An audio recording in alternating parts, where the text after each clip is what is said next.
votre émission avec le Casino Barrière de Montreux. Philippe Morax. Bon, paraît qu'il est marrant, alors fais-nous marrer. À cette heure-ci, c'est quand même pas toujours évident. Ça pique un peu, c'est tôt, hein? Comment ça va? C'est pas facile comme question. Rassurez-vous, on va se marrer un peu après. Alors de si tôt le matin, c'est trop chouette. Bon, alors tu as gagné 50 francs. C'est pour le champagne. Ouais. On est là pour découvrir les choses. T'as tout dit. Contente d'être en Suisse, c'est un pays que j'affectionne particulièrement. Vous êtes suisse? Ouais.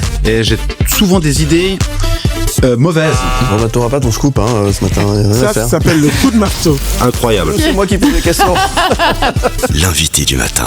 Et ce matin, on parle des votations du 24 novembre prochain et l'ASLOCA qui appelle à voter 2 fois non pour protéger les locataires. Le 24 novembre prochain, donc, les Suisses voteront notamment sur 2 référendums visant à contrer des réformes du droit du bail soutenues par les lobbies immobiliers qui faciliteraient les résiliations de baux pour cause de besoins personnels et limiteraient la sous-location. L'ASLOCA, l'association des locataires, dénonce ces mesures qui risquent de provoquer une hausse des loyers et appelle à voter donc 2 fois non pour protéger les locataires et maintenir des loyers abordables. On en parle ce matin pour bien comprendre la situation. On va aborder ce matin avec mon invité, je vais y arriver, Caroline Wallon, présidente de l'ASLOCA Vaud et avocate spécialiste en droit du bail. J'y suis arrivé. Bonjour. Bonjour. Merci d'être avec nous ce matin et merci d'être là pour nous aider à bien comprendre ces deux enjeux de votation un peu compliqués. L'ASLOCA, on l'a dit, invite la population à voter 2 fois non, parce qu'en quelque sorte, c'est un piège. Oui, alors très clairement, de notre point de vue, c'est une manière évidente de trouver des moyens de résilier les baux à loyer de manière plus facilitée et de permettre aux bailleurs de relouer plus cher, parce qu'il y a un gros enjeu à ce sujet, c'est-à-dire qu'au moment du changement de locataire, c'est le moment où le bailleur peut augmenter assez massivement le loyer avec un contrôle théorique, mais qui est très très peu appliqué, puisque le locataire lui-même doit contester son loyer initial dans ce cas-là. Et puis ce qu'on constate dans la réalité de la pratique, c'est que les locataires qui contestent leur loyer initial, c'est une proportion infime de locataires, moins de 1%. Donc c'est quelque chose de très rare, alors que les baux, que les montants des loyers à ce moment-là, au changement de locataire, sont augmentés massivement. C'est en revanche plus difficile d'augmenter le loyer, ou en tout cas il y a des règles plus encadrées en cours de bail pour la fixation des loyers. Donc il y a un réel enjeu, et puis ces 2 objets soumis à la votation, dans les 2 cas, ont pour but non avoué et puis dissimulé de permettre de résilier les baux de manière plus simple. Ouais, donc c'est une véritable attaque, en quelque sorte. Alors nous, on le perçoit évidemment comme ça, d'autant plus que ce sont les 2 premières attaques d'une série d'attaques qui ont été saucissonnées. Donc on va devoir voter sur plusieurs objets pour lesquels on va chaque fois déposer des référendums, évidemment, où on essaye de détricoter par petits bouts et un peu discrètement le droit du bail et les règles de protection des locataires. C'est d'autant plus flagrant pour ces 2 domaines-là, qui sont 2 domaines où il y a déjà des règles qui fonctionnent assez bien et qui permettent très clairement d'éviter des éventuels abus. Et là, on va inverser la vapeur et permettre aux parties bailleresses. Ouais. Ça vise pas tous les propriétaires. Les bailleurs, c'est que 2% de la population totale. Les propriétaires sont 30%. Donc, il faut aussi un petit peu remettre les choses dans leur contexte. Donc, ça va permettre à ces 2% de pouvoir résilier de manière facilitée, puis de renverser un peu l'équilibre. Ouais, et ça tombe particulièrement mal dans une période où les gens sont tous un peu serrés. On a pu voir dans la presse, notamment hier, que la population se dit souffrir et vit des complications pour finir les fins de mois. Ça arrive en plus dans ce contexte où les primes d'assurance ne continuent et ne cessent d'augmenter. Ça devient compliqué. On presse le citron jusqu'à que les gens pètent un câble, comme on dit. Ça nous paraît assez clair. Le poste des loyers, c'est quasiment tout le temps et systématiquement le plus gros poste du budget des ménages, ces loyers actuellement n'ont quasiment plus de connexion avec la réalité des coûts de construction.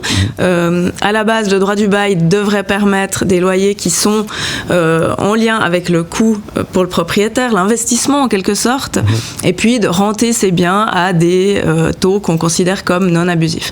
Puis ce qu'on constate à l'heure actuelle, c'est que c'est une déconnexion complète. Au vu de la pénurie sur le marché du logement, eh bien, les bailleurs peuvent en gros proposer n'importe quoi, à n'importe quel prix. Ils vont toujours trouver à louer, même à des prix exorbitants. Et puis à l'inverse, pour les locataires, avec leur salaire qui qui n'augmente pas, eh bien s'ils doivent trouver à se reloger, c'est extrêmement compliqué parce que le montant des loyers, alors d'après les statistiques dont on dispose, le montant des loyers en 15 ans a augmenté de plus de 25% en moyenne. Donc ça inclut les logements qui n'ont pas changé de locataire. Donc si on faisait cette moyenne au changement de locataire, je pense que ce pourcentage serait encore bien plus élevé. En tout cas, merci d'être avec nous ce matin, Carole Vallen. On reviendra également sous cette loi qui va changer, notamment pour la sous-location aussi, ce qui peut aussi provoquer quelques petits soucis. On en parle dans un instant, on marque une toute petite pause et on revient juste après. Philippe Morax. Bon, paraît qu'il est marrant, alors fais-nous marrer. À cette heure-ci, c'est quand même pas toujours évident. Ça pique un peu, c'est tôt, hein. On est là pour découvrir les choses. T'as tout dit. L'invité du matin. La SLOCA appelle à voter non pour protéger les locataires. La SLOCA s'oppose aux 2 révisions du droit du bail soumises au vote le 24 novembre prochain, les jugeant néfastes pour les droits des locataires. Selon son président Carlos Sommaruga, ces réformes faciliteraient l'éviction des locataires afin d'augmenter les loyers malgré une hausse déjà importante soutenue notamment par une large alliance. La SLOCA espère obtenir 2 noms massifs et critique la stratégie progressive du lobby immobilier pour affaiblir la protection des locataires. Et on en parle ce matin avec Carole Vallen, mon invitée, présidente de la SLOCA Vaud et avocate spécialiste en droit du bail. Merci d'être avec nous ce matin pour éclairer notre lanterne sur ce sujet qui n'est pas forcément si simple que ça à comprendre et qui est finalement, on le disait tout à l'heure, un piège pour les locataires en tous les cas. Alors évidemment, parce que c'est un détricotage des règles applicables qui fonctionnent assez bien sur ces 2 domaines-là, par petits morceaux, et puis du coup c'est assez difficile à saisir. Il faut quand même toujours garder en tête qu'on est sur une situation du marché du logement qui est complètement déséquilibrée, avec une pénurie massive qui dure maintenant depuis des années, en tout cas dans tout l'arc lémanique. Donc déjà, de fait, les bailleurs se trouvent dans une position de force écrasante. Et puis, on le voit bien avec ces loyers qui ne font que d'augmenter, alors que les taux hypothécaires ont très longtemps été baissiers et ces loyers ont été complètement découplés de la réalité. Ces votations, eh bien évidemment que si ces modifications passent, elles vont encore renforcer cette inégalité. Et puis nous, évidemment qu'on y est complètement opposés. C'est compliqué. On va parler un petit peu aussi de la sous-location, parce qu'on a dit qu'on allait revenir sur le sujet. Un sujet très simple, la sous-location. On peut imaginer une personne âgée qui loue une de ses chambres à un étudiant, par exemple. Ça sera, si la votation passe, on ne pourra plus le faire, c'est ça ? Alors ce sera en tout cas beaucoup plus compliqué, puisque le bailleur pourra refuser sans réel motif concret la sous-location, notamment si elle dure plus de 2 ans, et même pour une sous-location partielle. Parce qu'actuellement, ce qu'on voit beaucoup, ce sont quand même des sous-locations qu'on appelle partielles, c'est-à-dire que typiquement la colocation d'étudiants, il y a en général un titulaire du bail et puis 1 ou 2 autres étudiants qui sous-louent une chambre et qui payent un loyer pour ça. Donc ça, c'est le cas typique, mais ça peut tout à fait viser un enfant majeur qui reviendrait vivre avec ses parents et qui participe au loyer. Quand il n'y a pas d'intention de vivre en ménage, eh bien, on pourrait rentrer dans un cas de sous-location que le bailleur peut refuser pour des motifs assez peu clairs. En tout cas, la loi, contrairement à ce qu'on nous prétend, rend les choses plutôt moins claires qu'auparavant, où c'était très encadré, puisqu'il faut déjà demander l'autorisation du bailleur pour la sous-location. Et puis, déjà à l'heure actuelle, la sous-location ne doit pas être abusive. Ça veut dire que le locataire qui sous-loue son logement en entier ou partiellement ne doit pas en tirer un bénéfice. Donc on a déjà des règles qui permettent d'éviter des abus et qui permettent au bailleur de contrôler qui vit à l'intérieur du logement qu'il loue. Donc ça existe déjà. Là, le bailleur pourra en revanche refuser cette sous-location sans réel motif, sans qu'on sache exactement quel est le motif, ou en tout cas quand elle dure pour plus de 2 ans. Alors, quelle est la raison et pourquoi il y a une telle pression qui est mise sur les locataires aujourd'hui? C'est une raison financière, on l'imagine évidemment. Alors il nous paraît assez clair que ces mesures-là, qui permettront, et notamment en matière de sous-location, aux bailleurs de résilier assez facilement pour des motifs formels, dans des délais très courts, permettent de chasser des locataires pour relouer beaucoup plus cher. Oui. Ceux qui seront visés, ce sera évidemment les locataires plutôt de longue date, qui ont des loyers qui restent raisonnables. Parce que, comme je le disais d'entrée, c'est au changement de locataire que les loyers sont augmentés. Donc les locataires qui sont en place depuis assez longtemps, eh bien le bailleur qui veut faire du rendement a tout intérêt à ce qu'il déguerpisse pour pouvoir ensuite relouer beaucoup plus cher. Derrière ce lobby immobilier se cachent évidemment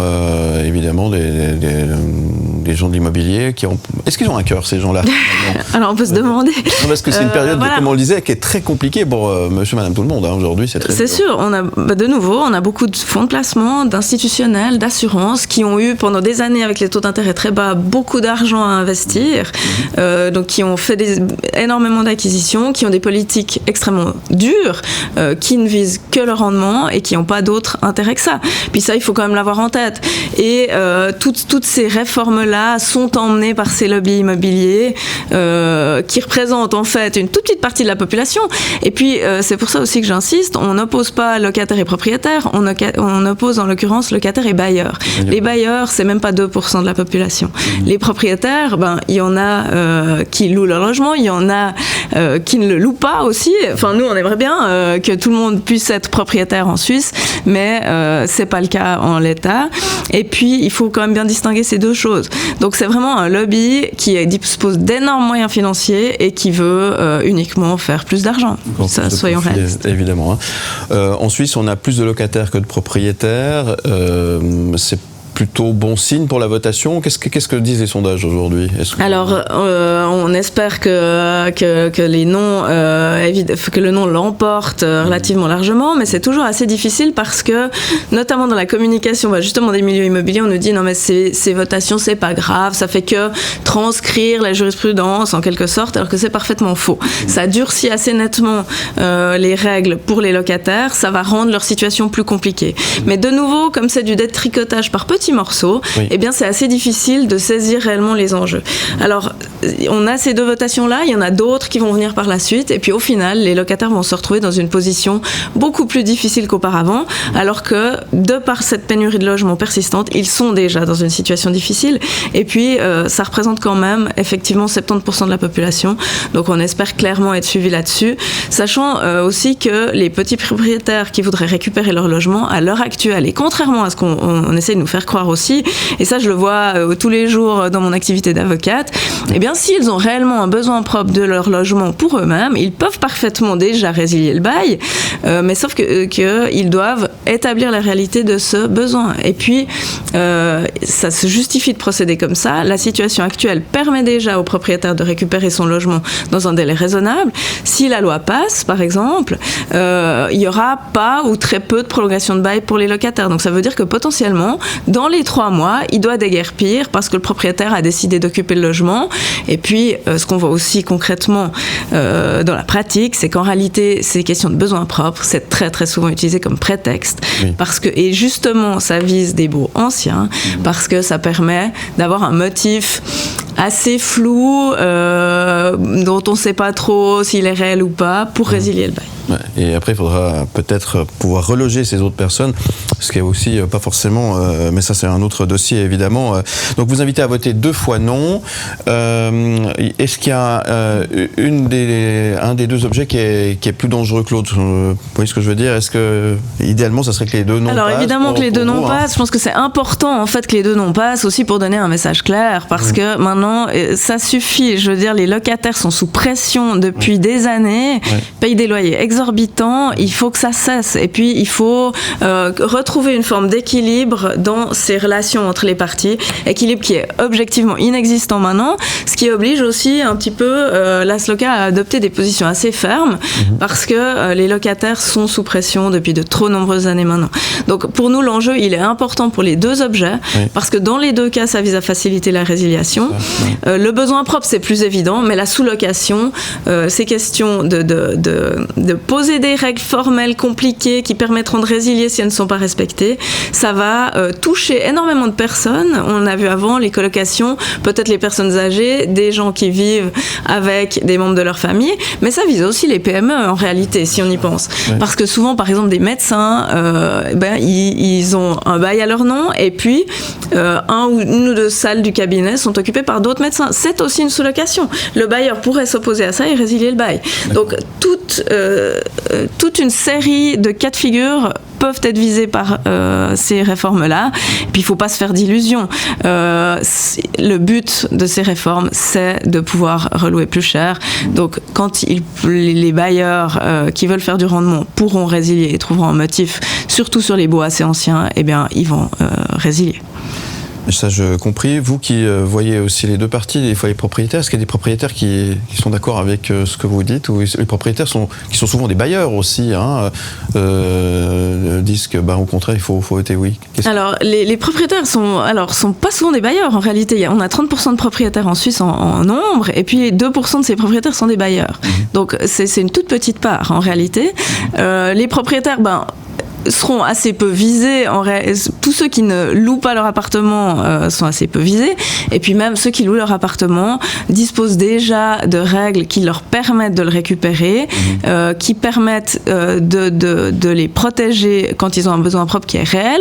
Besoin propre qui doit avoir à l'heure actuelle une certaine acuité quand même. Besoin propre, en tout cas pour résilier de manière anticipée, un besoin propre urgent. Et puis cette acuité va complètement tomber et permettra, comme je disais, aux bailleurs de résilier sans qu'il y ait de prolongation ou quasiment de prolongation de bail pour le locataire. Et puis le locataire, du coup, le temps qui à disposition pour se reloger sera potentiellement extrêmement restreint. Et puis on connaît la difficulté de trouver un nouveau logement dans le marché actuel. Ça compliquerait tout, évidemment. Ouais. En tout cas, merci beaucoup. On rappelle que vous invitez la population à voter 2 fois non, et surtout qu'ils aillent voter. Ça c'est important. Alors évidemment, on espère un taux de participation important, et puis que tout le monde, tous ceux qui peuvent voter le fassent, parce que le sujet est d'un enjeu très important. Merci beaucoup, Carole Wallen. Je rappelle que vous ê't présidente de Aslocavo et avocate spécialiste en droit du bail. Merci d'être venue répondre à mes questions ce matin. On vous retrouve en podcast et en images sur le site mlemedia.ch. À très bientôt sur Mlemedia. Merci beaucoup, à bientôt. Merci beaucoup, à tout de suite. Où tu veux, comme